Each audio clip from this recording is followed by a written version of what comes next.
अवध पंच की ओर से मधुकर उपाध्याय का राम राम भैया। आज मुझे कलकत्ता के या कोलकाता के ब्रिगेड परेड मैदान की बड़ी याद आ रही है।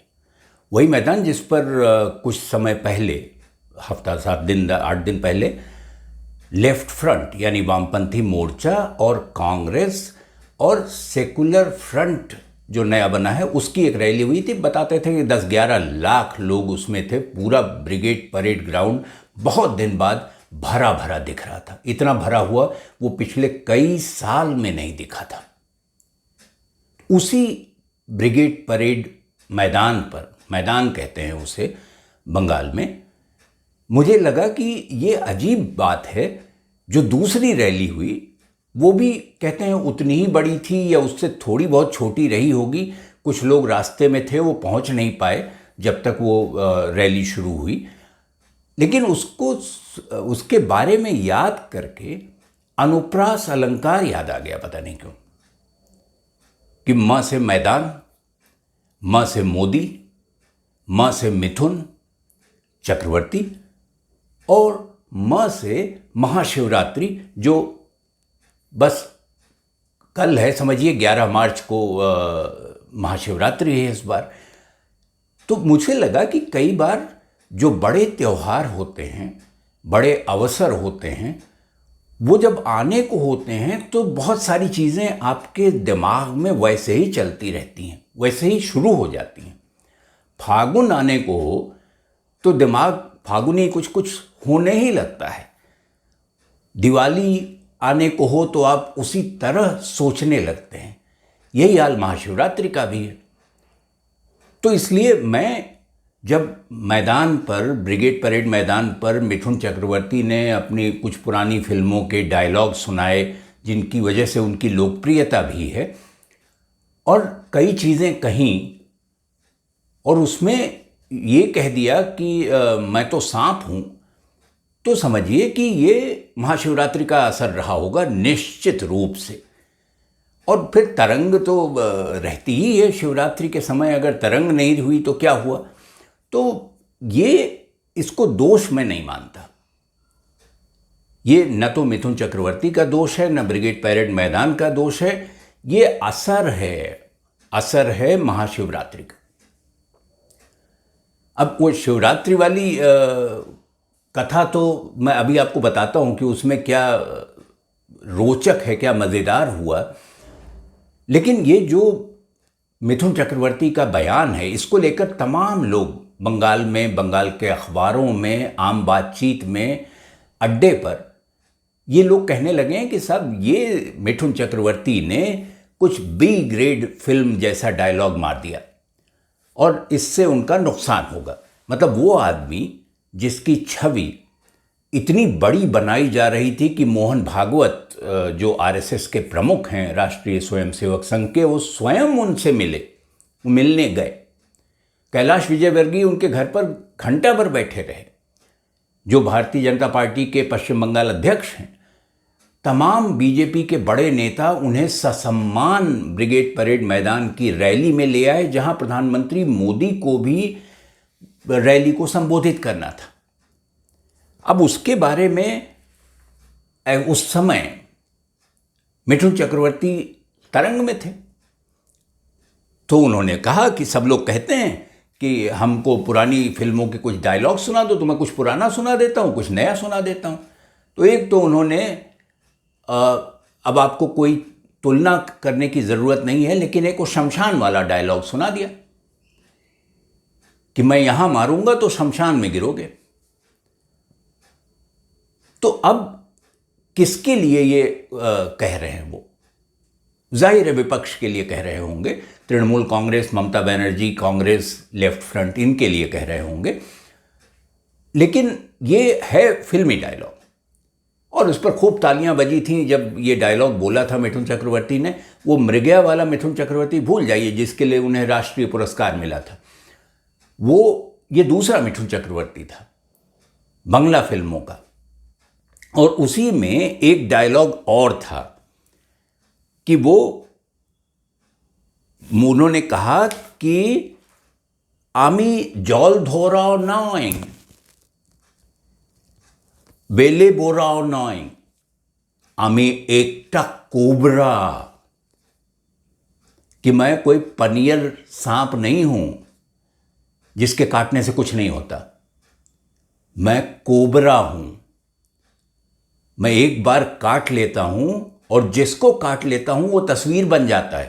यानी जैसे आराम हो जाता है उसका, उसकी तस्वीर दीवार पे लगाई जाती है, बस उसके बाद उसके बचने की कोई उम्मीद नहीं होती। तालियां जैसे सिनेमा हॉल में बजी थी, वैसे ही ब्रिगेड परेड मैदान पर भी बजी इस डायलॉग पर। लोग शायद इससे ज़्यादा की उम्मीद कर रहे होंगे। मिठुन चक्रवर्ती ने अपने आप को रोक लिया, क्योंकि शायद हो सकता है तरंग का असर थोड़ा कम हो गया हो उस समय तक।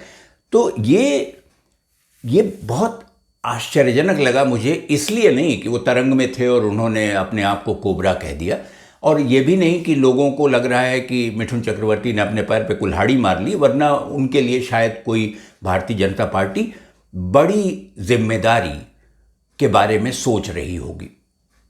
भारतीय जनता पार्टी क्या सोच रही वो जाने, मिठुन चक्रवर्ती क्या कर रहे हैं वो जाने, लेकिन मेरी हैरानी इस बात पर है कि वो बंगाल जहां कोबरा वैसे भी कम होते हैं, करायत होते हैं, वो बंगाल जिसकी प्रसिद्धि दुनिया भर में रॉयल बंगाल टाइगर की वजह से है, तो मिठुन चक्रवर्ती को तरंग में रॉयल बंगाल टाइगर याद नहीं आया, कोबरा याद आ गया। मैं हैरान हूं कि ये कोबरा अचानक कहां से आया, क्यों आया। तो फिर इसका सिर्फ एक ही स्पष्टीकरण हो सकता है मेरी दृष्टि से कि भैया महाशिवरात्रि सिर पर थी, आने ही वाली थी, तो सांप शिव जी के बारे में है कि उनका जब विवाह हो रहा था तो मोर भी उस सांप उस पे लटका दिए गए थे ताकि वो मोर बन जाए, उनका गले में सांप, सिर पर सांप, हाथ में सांप, हर जगह सांप ही सांप। तो मिठुन चक्रवर्ती कैसे बच जाते सांप से, उन्होंने भी कह दिया मैं कोबरा हूं।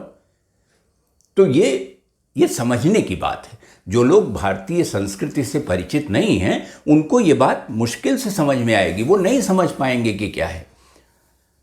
तो इसलिए दोष मत दीजिए मिठुन चक्रवर्ती को, भारतीय जनता पार्टी को, क्योंकि गोसाई जी, तुलसीदास जी कह गए कि जस दूल्हा तस बनी बराता। तो आप हैरान किस बात के, जब दूल्हा ही ऐसा है तो बारात ऐसी ही होगी। शिव जी की बारात की बात वो कर रहे हैं।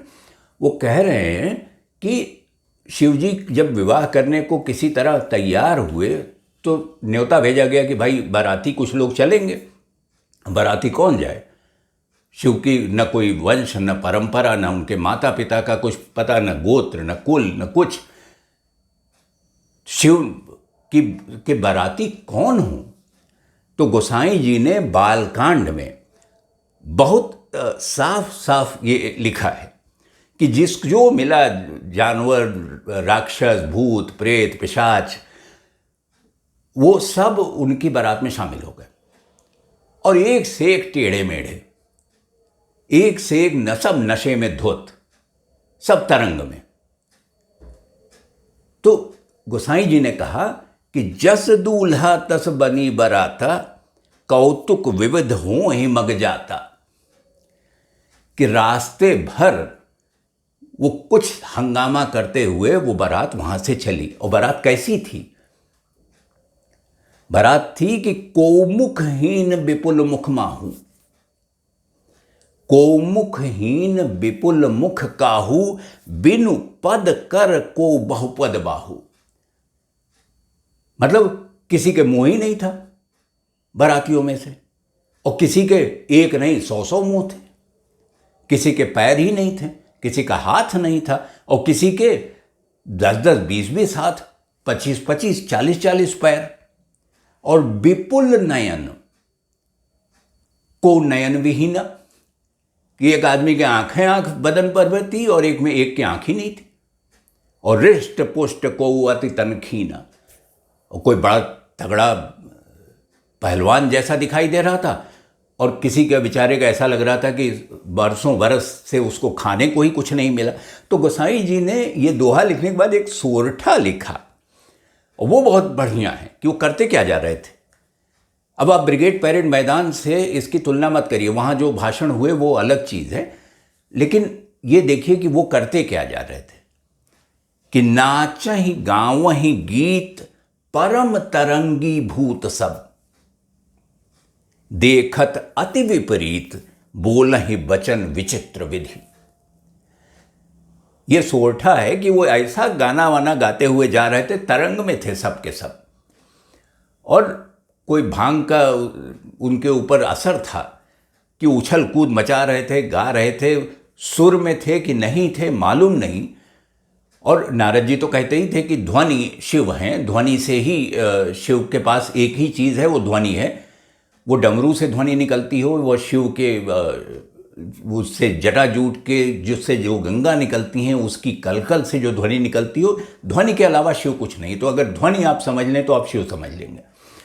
तो ये गोसाई जी कहते हैं कि नाचहि गावहि गीत परम तरंगी भूत सब, देखत अति विपरीत बोलहि वचन विचित्र विधि।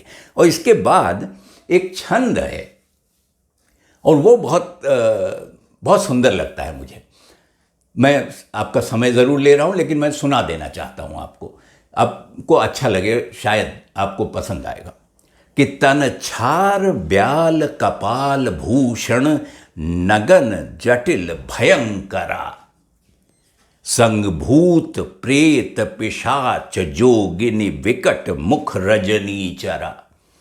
मतलब कौन कपड़ा लत्ता तो छोड़िए, कोई मृगछाल लपेटे हुए, कोई शेर की बाघंबर का कुछ पहने हुए, कोई नंगे ही चला जा रहा है, कपड़े ही नहीं है उसके पास, सब भूत प्रेत पिशाच जोगी और एक से एक टेढ़ बांकुर मुंह ऐसा फैलाए हुए लोग जा रहे हैं। जो जियत रहा ही बारात देखत, पुण्य बढ़ते ही कर सही। वो कह रहे हैं कि ऐसी बारात के लोग देखते ही गिर गिर पड़ रहे थे, और जो जिंदा बच गया, जिसने यह बारात देखी, वो उससे बड़ा भाग्यशाली व्यक्ति दुनिया में कौन होगा। और देखा ही सो उमा विवाह घर घर बात अस लरिकन कही।